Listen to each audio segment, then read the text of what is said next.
할렐루야. 오늘 등대 첫 번째 시간 말씀 나누겠습니다. 제목은 참빛 등대 첫 번째입니다. 본문 말씀은 출애굽기서 25장 31절 32절입니다.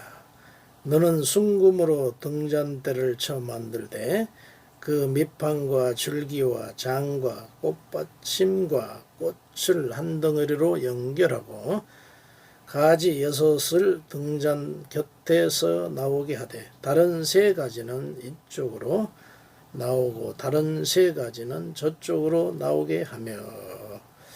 아멘. 할렐루야. 반갑습니다. 날씨 추운데 화이팅. 감사합니다. 오늘 부터는 등잔에 대해서 공부하겠습니다. 즉 성소 안에 들어가면은 맨 우측에 떡상 있죠. 떡상 이제 이 다음의 떡상을 배우죠. 그리고 좌측에 놓여 있는 게 금촛대입니다. 그런데 오늘 성경에는 등잔으로 표현이 돼서 저도 금촛대라고 하지 않고 금등잔으로 앞으로 표현을 할 것입니다. 그리고 저기 성소 지성소 바로 앞에 저 맨 앞에 우리가 그동안에 은혜 나눴던 향단이 있죠. 자, 오늘부터는 들어가자마자 좌측에 놓여 있는 금등잔, 금촛대에 대해서 은혜를 나누는데 오늘 그 소론의 시간입니다. 이 등잔은 참 제사장들이 공을 많이 들여요. 매일 어떻게 드리냐면요, 금 등잔에가 6가지의 가지가 있잖아요. 양쪽에 6가지 있고 가운데 1가지가 있어서 일곱 촛대가 이렇게 가지에서 불이 켜져 있죠. 일곱 등대가. 제사장들이 이제 아침에 들어가서 그 등대를 보면은 6가지 이렇게 표현돼 6가지의 등대 불은 꺼져 있어요. 왜? 기름이 다해서. 그리고 가운데 하나, 7가지 중에 가운데 하나 촛대는 켜져 있습니다. 왜냐하면은 거기는 좀 기름통이 좀 크게 만들어서 아직 꺼지지 않는 것이죠. 그럼 제사장들이 아침에 들어가서 이제 꺼져 있는 그 양쪽 가운데 것은 아직 켜져 있죠. 양쪽 그 등대를 손질하죠. 끓음을 닦고 또 심지를 새로 바꾸고 기름을 또 채우죠. 6 그 등대에 이렇게 심지 갈고 또 닦아내고 손질하고 또 기름 붓고 충전하죠. 그런 다음에 완료가 된다면 가운데 아직 그 금촛대는 불이 안 꺼져 있죠. 좀 크니까 기름통이 크니까 그 가운데 있는 불로 6 금촛대에 불을 붙이는 겁니다. 다른 데서 불을 가져오면 안 돼요. 그 가운데 불에서 양 6개를 붙이고 난 다음에 그 다음에 이제 가운데 또 그 촛대를 손질하죠. 아까 말씀드린 끓음도 닦고 심지도 바꾸고 또 기름도 채우고 그래가지고 그 옆에 있는 불에서 가운데 불로 다시 또 붙여서 그럼 7개의 그 금촛대가 불을 환히 밝히는 겁니다. 이걸 매일 하는 거예요. 제사장들이 매일.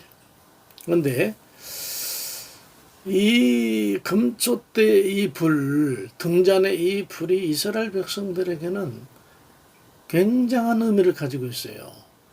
옛날에 그 전봇대 내가 말씀드렸죠. 옛날에 우리나라에서도 그 불씨가 꺼져버리면 집이 망한다.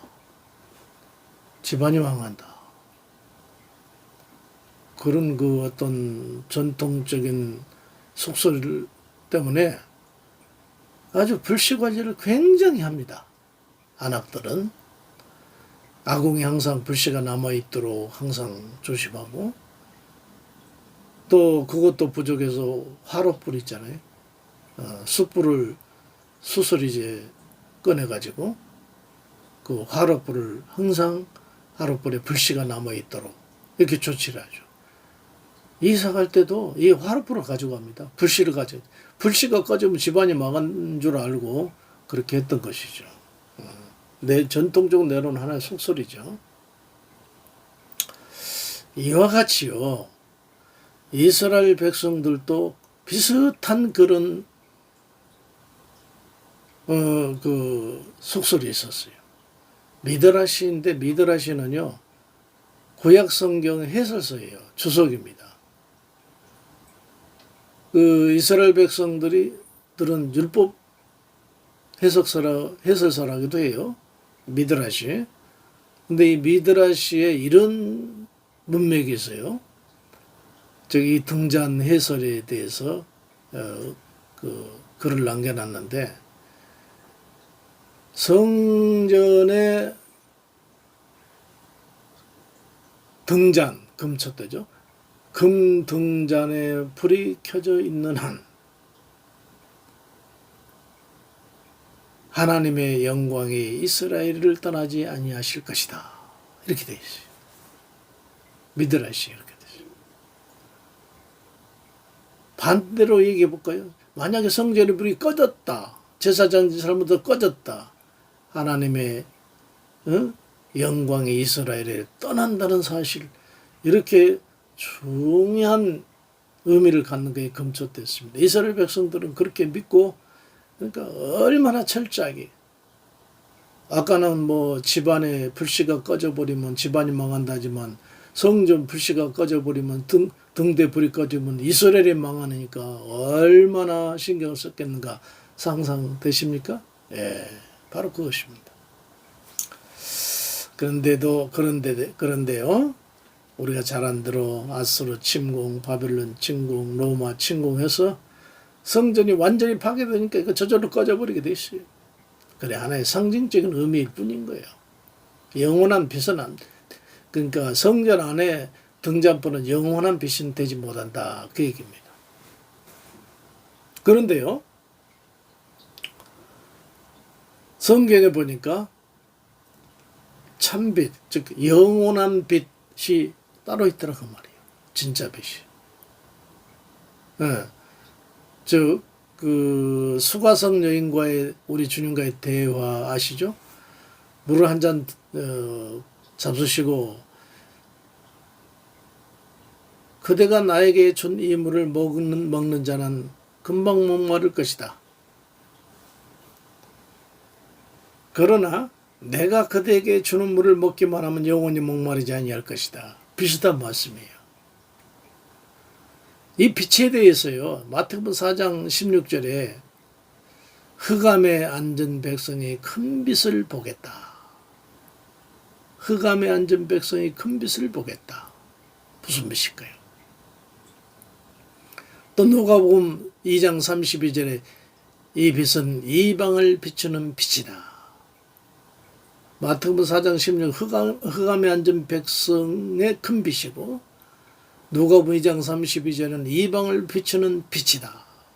그렇고, 또 요한복음 1장 9절은 이 빛은 참빛이다. 그렇게 얘기했어요. 이 빛은 무슨 빛인가요? 요한복음 12장 46절에 우리 예수님께서 직접 말씀하십니다. 나는 빛으로 세상에 왔나니 물은 나를 믿는 자로 어둠에 거하지 않게 하려 함이로다. 이렇게 얘기했습니다. 나는 세상의 빛이다. 그렇습니다.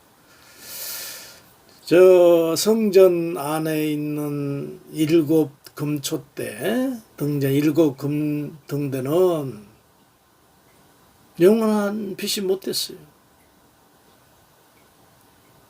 전쟁에서 완전히 꺼졌다가 다시 성전을 복구해서 켰다가 다시 꺼졌다가 지금은 아예 막 성질을 못 져서 아예 꺼져 있는 거죠. 뭐 그렇다면 이스라엘 백성들이 이미 하나님 영광에 떠났게요. 그건 하나의 상징적인 겁니다. 그런데 진짜 빛, 진짜 빛, 예수님이라는 이 빛, 그 빛이 우리 영혼에 들어온다.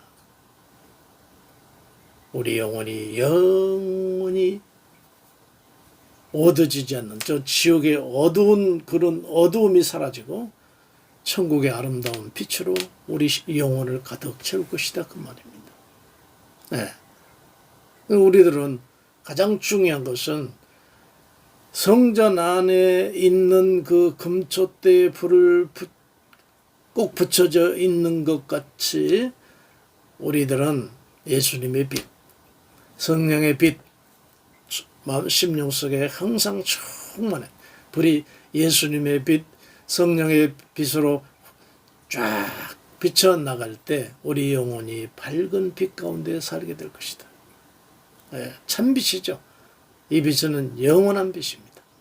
오늘 이 말씀을 듣는 청취한 우리 성도 여러분, 있다가 없어지는 그런 빛이 아닌 영원히 꺼지지 않는 참빛 대신 우리 예수님 그리고 성령님 항상 마음속에 잘 모셔서 우리 인생이 영원토록 항상 빛 가운데서 사시는 그런 은혜가 있기를 예수 이름으로 축복해 드립니다.